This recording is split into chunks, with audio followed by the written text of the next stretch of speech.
नमस्कार, आप देख रहे हैं जीबीसी अपडेट में हिमाचल बुलेटिन। मैं हूं आपके साथ रीना सहोता। चलिए देखते हैं हिमाचल की खास बड़ी खबरें। सबसे पहले सुर्खियां।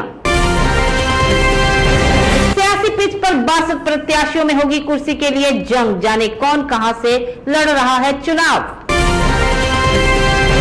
कांगड़ा के रहन में जेपी नड्डा की रैली, बोले भारत के 25 करोड़ लोग गरीबी से बाहर आए। भाजपा प्रत्याशी की रैली में शामिल होना पड़ा भारी, शिक्षक निलंबित। हिमाचल में सर्विस वोटर 3 चरणों में करेंगे मतदान। हिमाचल सरकार को वाटर सेस पर राहत, सुप्रीम कोर्ट ने हाई कोर्ट के आदेश पर लगाई रोक। हिमाचल के 7 शहरों में हीट वेव की चेतावनी, 4 शहरों का तापमान 40 से पार, अभी भी और बढ़ेगी गर्मी, बारिश की संभावना कम। एक तरफ पीएम मोदी का सुशासन है और दूसरी तरफ कंगना रनौत का कांग्रेस पर हमला।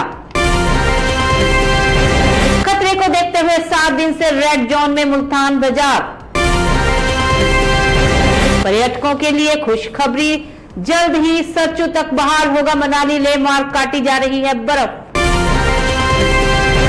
अगर अभी तक जमा नहीं कराए हथियार तो कार्रवाई के लिए रहें तैयार, पुलिस ने दिया अल्टीमेटम। अब खबरें विस्तार से। हिमाचल में नामांकन रद्द होने और नाम वापस के बाद लोकसभा की 4 और विधानसभा की 6 सीटों पर उपचुनाव लड़ने वाले उम्मीदवारों को लेकर स्थिति स्पष्ट हो गई है। लोकसभा की सियासी पिच पर 37 और विधानसभा उपचुनाव में 6 सीटों पर 25 उम्मीदवार मैदान में रह गए हैं। भाजपा और कांग्रेस के अलावा बसपा, देवभूमि पार्टी और अन्य दलों के प्रत्याशी चुनाव मैदान में हैं। चुनाव लड़ रहे प्रत्याशियों में 10वीं पास से लेकर पीएचडी तक पढ़े लिखे हैं। शिमला संसदीय सीट पर मौजूदा सांसद सुरेश कश्यप और कसौली से विधायक विनोद सुल्तानपुरी के बीच मुकाबला है। सुरेश कश्यप दूसरी बार चुनाव मैदान में है। कश्यप इससे पहले पश्चात से विधायक रह चुके हैं। विनोद सुल्तानपुरी के पिता केडी सुल्तानपुरी शिमला संसदीय सीट से 6 बार के सांसद रहे हैं। हिमाचल प्रदेश में लोकसभा चुनाव व विधानसभा उपचुनाव के लिए प्रत्याशियों की नामांकन वापसी के बाद प्रचार ने जोर पकड़ लिया है। शनिवार सुबह भाजपा के राष्ट्रीय अध्यक्ष जेपी नड्डा कांगड़ा जिले के फतेहपुर के रेहन पहुंचे। नड्डा कांगड़ा संसदीय सीट से भाजपा प्रत्याशी डॉक्टर राजीव भारद्वाज की रैली के लिए पहुंचे हैं। इस दौरान कार्यकर्ताओं ने जोरदार स्वागत किया। भाजपा प्रत्याशी की चुनावी रैली में शामिल होना एक शिक्षक को पड़ गया भारी।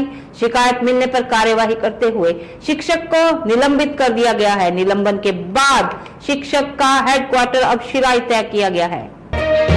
हिमाचल प्रदेश में 1.5 लाख सर्विस वोटरों को 3 चरणों में चुनाव करने की सुविधा मिलेगी। इसके लिए प्रदेश राजधानी शिमला में स्टेट क्लियरेंस सेंटर स्थापित किया गया है, जहां पर प्रदेश के सभी 68 विधानसभा क्षेत्रों के पोस्टल बैलेट का आदान प्रदान 22 और 28 में, इसके अलावा 2 जून को होगा। शिमला लोकसभा चुनाव क्षेत्र के रिटर्निंग अधिकारी एवं जिला निर्वाचन अधिकारी अनुपम कश्यप ने बताया कि ITI चौड़ा मैदान में स्थापित स्टेट क्लियरेंस सेंटर में पोस्टल बैलेट का आदान प्रदान होगा। हिमाचल प्रदेश में फिलहाल वाटर सेस वापस करने के मामले में प्रदेश सरकार को राहत दी है। सुप्रीम कोर्ट ने हाई कोर्ट के आदेश पर रोक लगा दी है। हाई कोर्ट ने अपने आदेशों में कहा था कि जिन कंपनियों से सरकार ने वाटर सेस की वसूली की है उनको 6 सप्ताह में पैसा वापस किया जाए। वाटर सेस के रूप में 21 कंपनियों से 36 करोड़ रुपए वसूले गए थे।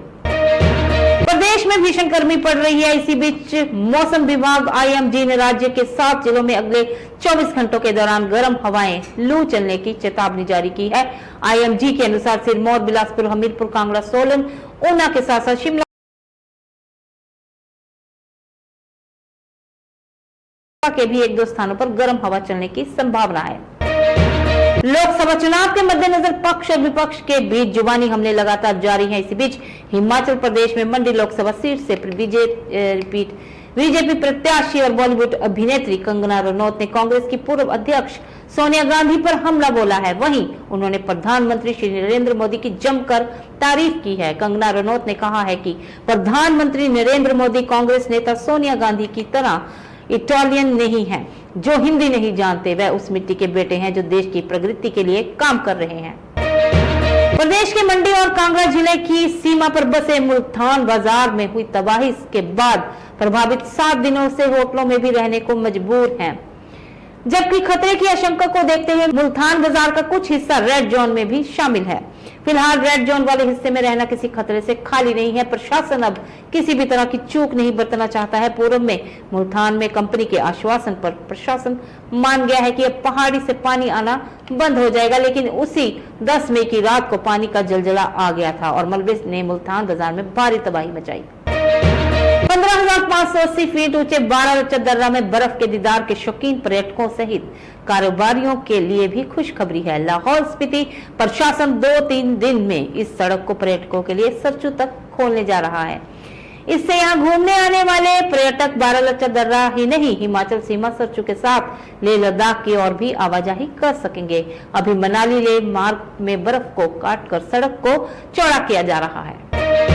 अगर अभी तक जमा नहीं करवाए हथियार तो कार्रवाई के लिए रहें तैयार। पुलिस ने दिया अल्टीमेटम। लोकसभा चुनाव के लिए अब 13 दिनों का समय शेष है, लेकिन जिला के 335 लाइसेंस धारकों ने अभी तक हथियार जमा नहीं करवाए हैं। ऐसे में अब शिमला पुलिस की ओर से इन लोगों को चुनाव से पहले हथियार जमा करवाने के लिए अल्टीमेटम दिया जाएगा। अगर इनमें से कोई हथियार जमा नहीं करवाता है तो उसके खिलाफ नियमों के तहत कार्रवाई भी अमल में लाई जा सकती है। हिमाचल बुलेटिन में आज के लिए बस इतना ही। जुड़े रहिए हिमाचल की ताजा तरीन खबरों के लिए जीबीसी अपडेट के साथ। तब तक के लिए जय हिमाचल, जय भारत।